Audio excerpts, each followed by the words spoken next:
நான் என்ன நினைப்பேன்னா, அவருடைய அனுமதி இல்லாம நம்மளை எவன் தொட போறான்?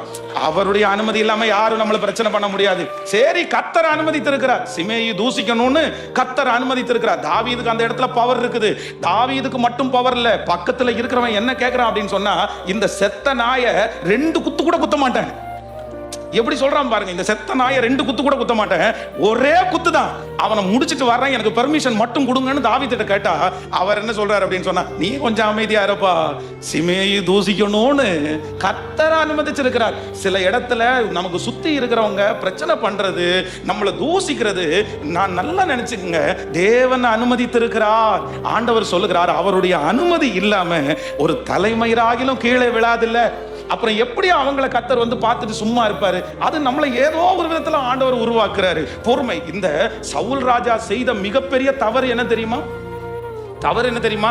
பிரச்சனைக்கு பின்னாடியே போனதுதான் சவுல் ராஜா செய்த மிகப்பெரிய தவறு. இன்னைக்கு இந்த சத்தத்தை கேட்கிற யார் ஒரு தேவனுடைய பிள்ளை, நீங்க ஸ்ட்ராங்கா ஒரு தீர்மானம் எடுங்க. யார் பிரச்சனை வந்தாலும், என்ன பிரச்சனை வந்தாலும், பிரச்சனைக்கு பின்னாடி நீங்க என்ன பண்ணாதீங்க, போகாதீங்க. அது போகுதா தொலையுது, 5000 ரூபாய் போகுதா தொலையட்டும், அவனோட தொலையட்டும். அந்த 5000 ரூபாய்க்கு 50,000 ரூபாய் கர்த்தர் உங்களுக்கு திரும்ப தர வல்லவரா இருக்கிற.